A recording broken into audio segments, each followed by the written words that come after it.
Hey guys, welcome back to my channel. Today we are going to be etching this Pyrex dish for a Christmas present.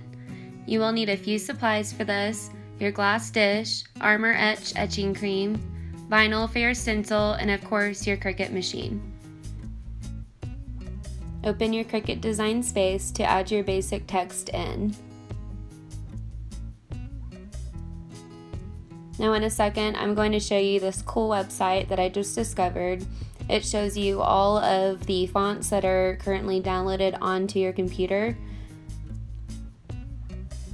Usually I would just click on the font to go through all of the different ones on Cricut Design Space, but of course it takes forever.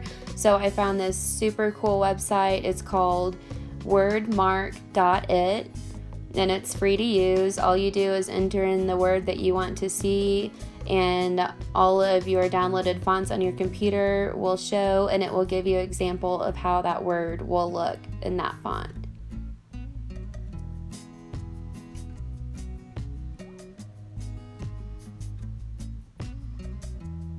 Now as you can see, I have a ton of different types of fonts on my computer. Of course, a lot of them are already on my computer. It came with it when I bought it. Some of them are from dafont.com. If you would like to see how to download a new font to your computer, I will link a video down below in the description. So I have picked out my first font. I want to use the Crinkles. Now that I know which one that is, it's super easy just to go back over to Cricut Design Space, click the font, go up in the font box, and search for that font. Now for these, I had to ungroup them to move the letters closer together, and then I welded them back together. I want the kitchen word to be the same font, and I'm going to do the same thing. I am just ungrouping them and then welding them all back together.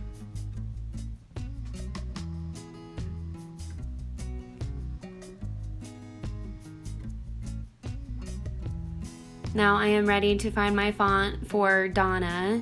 So I am going to go back to the Word.it website, and I'm basically just starting over. I'm gonna type in Donna's, press enter, and then it will show me all the fonts for that.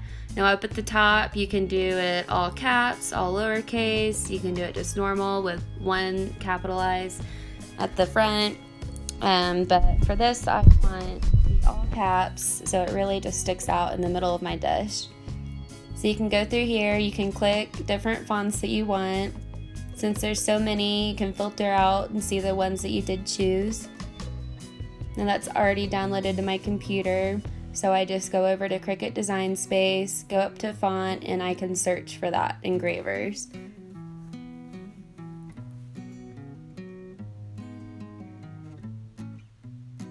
Now I am just changing the shape and making it exactly how I want it to look.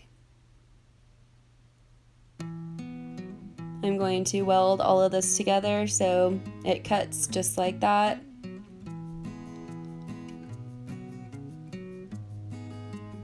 And I unlocked it so I can change it horizontally and vertically and make it as big as I want.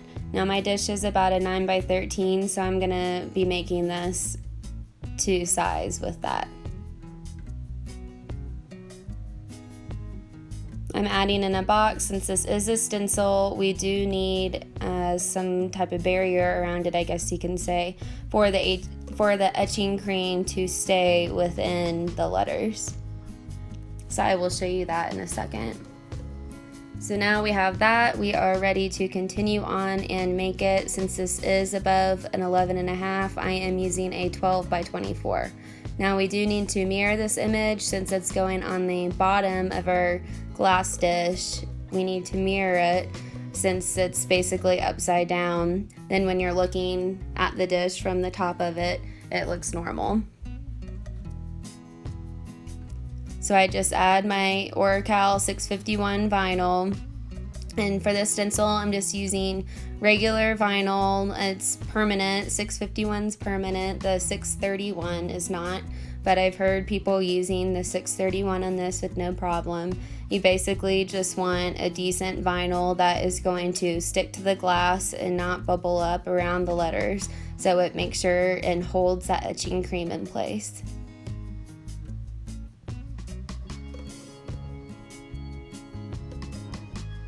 Now I have trimmed this video down big time just for time's sake. The Cricut Air, if you want to see how fast it cuts in real time, check out some of my other videos. I have included that.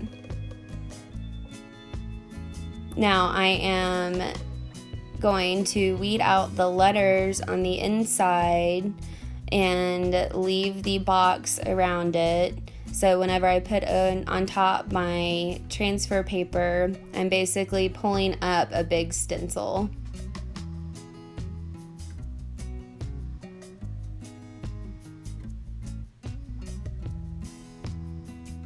I'm going to lay my transfer paper down, and how I do this, I just take the big sheet, I drop the middle of it down first, and just kind of let the rest of it fall into place. And I start smoothing it out from the middle and working all of the air bubbles out.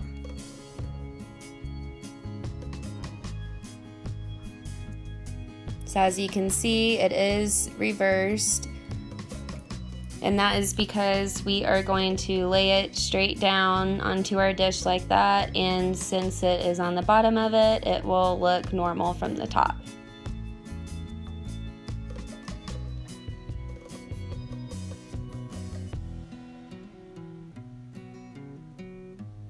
So you just want to take your time pulling it up, make sure that none of it gets stuck to the mat. Now that I have the stencil up, I am ready to place it down on my dish. Now I have cleaned this dish with just some rubbing alcohol.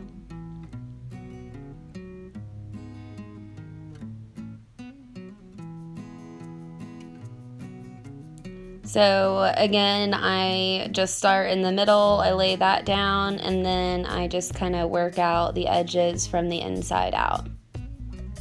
And again, you want to make sure there's no air bubbles, especially around the letters, or else your etching cream will seep through that and it will look distorted.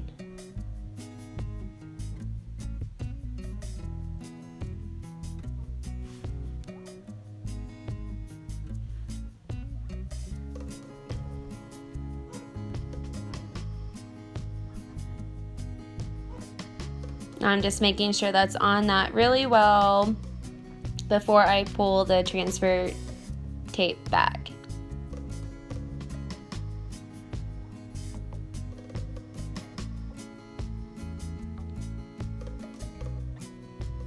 Now we are going to peel that off, and what will be left is our stencil, and we will be ready to start etching.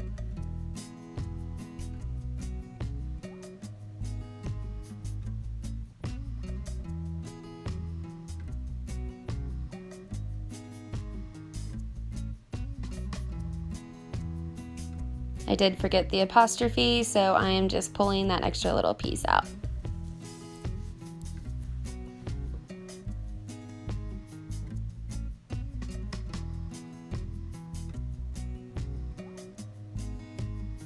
Now we are ready to etch using our Armour Etch cream. I get this from Hobby Lobby. It's normally around $23, but I always use my 40% off coupon. And now you can get this online. As I'm standing in the line, when I'm checking out, I just Google Hobby Lobby coupon, and there it is. So with this, I just take a sponge and I take big globs of it at a time, and I'm being pretty careful. I don't want to really move the stencil around, although it's vinyl, it's stuck to it. I just want to be careful that no vinyl is, or that no etching cream is going to somehow get underneath the vinyl. It'd be just like as if you were painting something. You want to just take your time and be careful with it, but I am putting plenty of etching cream on this just to make sure it's totally covered.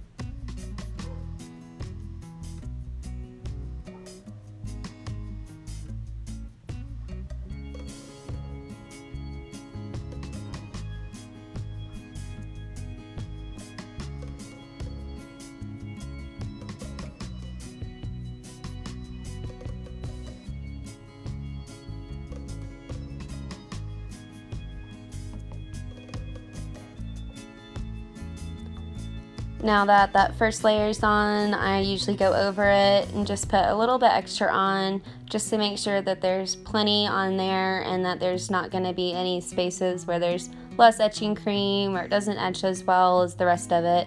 So I just make sure it is covered very well.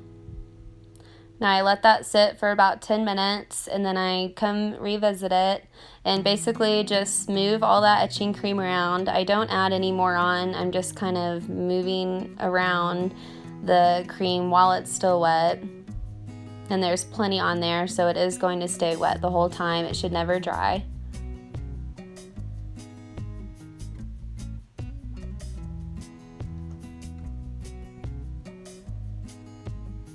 I let that sit for about another 10 minutes. So about 20 minutes total. The etching cream needs to sit on, or a little bit longer if you want. I just wash it all off with some hot water, being very careful because you don't want to get any of this on your skin. I get the majority of the etching cream off, and then I peel off the stencil.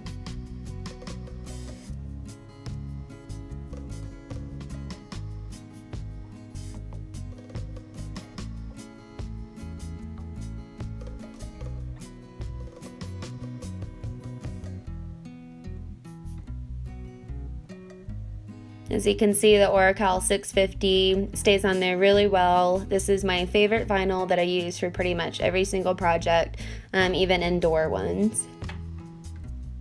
So now that we got all the little bits and pieces off, we are ready to wash our dish, and that is it. We are good to go.